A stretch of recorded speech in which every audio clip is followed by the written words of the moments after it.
ಸಿಎಲ್ಪಿಲಿ ಗ್ಯಾರಂಟಿಗಳ ಪರಿಷ್ಕರಣೆಗೆ ಏನಾದರೂ ಶಾಸಕರು ಮನವಿ ಮಾಡಿದ್ರು? ಗ್ಯಾರಂಟಿ ಯೋಜನೆಗಳ ಬಗ್ಗೆ ಅದ್ರ ಚರ್ಚೆ ನಡೀಲಿಲ್ಲ. ಸರ್ಕಾರ ಸ್ಮರಿಸ್ಕೊಳ್ತಕ್ಕಂಥ ಕೆಲಸವನ್ನು ಮಾಡ್ತಾ ಇದೆ.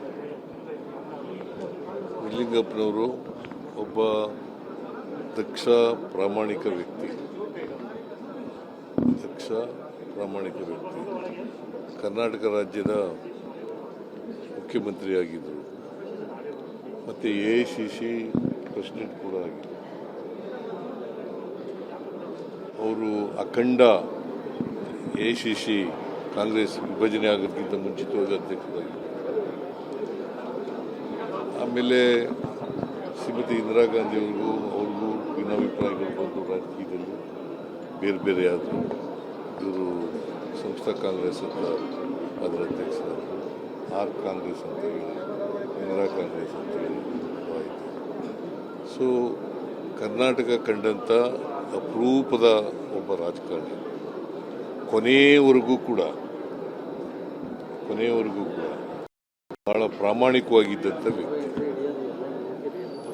ವ್ಯಕ್ತಿ. ಯಾವಾಗಲೂ ಅವರು ನಾನು ಭೇಟಿಯಾದಾಗ ಅಥವಾ ಭಾಷಣ ಮಾಡುವಾಗ ಯಾವತ್ತೂ ಕೂಡ ಭ್ರಷ್ಟಾಚಾರದ ವಿರುದ್ಧನೇ ಮಾತಾಡ್ತಾ ಇದ್ರು. ಭ್ರಷ್ಟಾಚಾರದ ವಿರುದ್ಧವಾಗಿದ್ದಂಥ ಒಬ್ಬ ರಾಜಕಾರಣಿ ಅಂತಕ್ಕಂಥ ಮಾತುಗಳನ್ನು ಹೇಳಲಿಕ್ಕೆ ಬಯಸ್ತಾ ಇದ್ದೀನಿ. ಕರ್ನಾಟಕದಲ್ಲಿ ಏಕೀಕರಣಕ್ಕೂ ಕೂಡ ದುಡಿದಿದ್ದರು.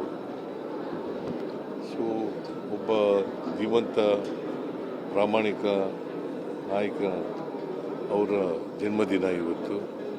ಅವರ ಆದರ್ಶಗಳು ನಮಗೆಲ್ಲ ಮಾರ್ಗದರ್ಶನ ಅಂತ ಒಬ್ಬ ವ್ಯಕ್ತಿಯ ಸ್ಮರಿಸ್ಕೊಳ್ತಕ್ಕಂಥ ಕೆಲಸವನ್ನು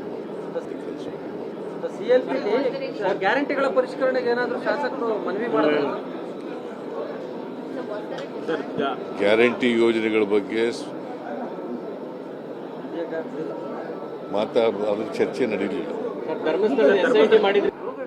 ಸರ್ಕಾರ ಸ್ಮರಿಸ್ಕೊಳ್ತಕ್ಕಂಥ ಕೆಲಸವನ್ನು ಮಾಡ್ತಾ ಇದೆ. ನಿಜಲಿಂಗಪ್ಪನವರು ಒಬ್ಬ ದಕ್ಷ ಪ್ರಾಮಾಣಿಕ ವ್ಯಕ್ತಿ. ಕರ್ನಾಟಕ ರಾಜ್ಯದ ಮುಖ್ಯಮಂತ್ರಿಯಾಗಿದ್ದರು ಮತ್ತು AICC ಪ್ರೆಸಿಡೆಂಟ್ ಕೂಡ ಆಗಿದ್ದರು. ಅವರು ಅಖಂಡ AICC ಕಾಂಗ್ರೆಸ್ ವಿಭಜನೆ ಆಗೋದಕ್ಕಿಂತ ಮುಂಚಿತವಾಗಿ ಅಧ್ಯಕ್ಷರಾಗಿದ್ದರು. ಆಮೇಲೆ ಶ್ರೀಮತಿ ಇಂದಿರಾ ಗಾಂಧಿಯವ್ರಿಗೂ ಅವ್ರಿಗೂ ಭಿನ್ನಾಭಿಪ್ರಾಯಗಳು ಬಂದು ರಾಜಕೀಯದಲ್ಲಿ ಬೇರೆ ಬೇರೆ ಆದರು. ಇವರು ಸಂಸ್ಥಾ ಕಾಂಗ್ರೆಸ್ ಅಂತ ಅದರ ಅಧ್ಯಕ್ಷರಾದರು. ಕಾಂಗ್ರೆಸ್ ಅಂತ ಹೇಳಿ ಇಂದಿರಾ ಕಾಂಗ್ರೆಸ್ ಅಂತ ಹೇಳಿ ಆಯಿತು. ಸೊ ಕರ್ನಾಟಕ ಕಂಡಂಥ ಅಪರೂಪದ ಒಬ್ಬ ರಾಜಕಾರಣಿ, ಕೊನೆಯವರೆಗೂ ಕೂಡ ಬಹಳ ಪ್ರಾಮಾಣಿಕ ವ್ಯಕ್ತಿ. ಯಾವಾಗಲೂ ಅವರು ನಾನು ಭೇಟಿಯಾದಾಗ ಅಥವಾ ಭಾಷಣ ಮಾಡುವಾಗ ಯಾವತ್ತೂ ಕೂಡ ಭ್ರಷ್ಟಾಚಾರದ ವಿರುದ್ಧನೇ ಮಾತಾಡ್ತಾ ಇದ್ರು. ಭ್ರಷ್ಟಾಚಾರದ ವಿರುದ್ಧವಾಗಿದ್ದಂಥ ಒಬ್ಬ ರಾಜಕಾರಣಿ ಅಂತಕ್ಕಂಥ ಮಾತುಗಳನ್ನು ಹೇಳಲಿಕ್ಕೆ ಬಯಸ್ತಾ ಇದ್ದೀನಿ.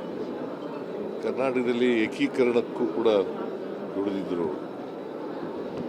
ಸೊ ಒಬ್ಬ ಧೀಮಂತ ಪ್ರಾಮಾಣಿಕ ನಾಯಕ, ಅವರ ಜನ್ಮದಿನ ಇವತ್ತು. ಅವರ ಆದರ್ಶಗಳು ನಮಗೆಲ್ಲ ಮಾರ್ಗದರ್ಶನ ಅಂತ ಒಬ್ಬ ವ್ಯಕ್ತಿಯ ಸ್ಮರಿಸ್ಕೊಳ್ತಕ್ಕಂಥ ಕೆಲಸವನ್ನು ಮಾಡ್ತಾರೆ.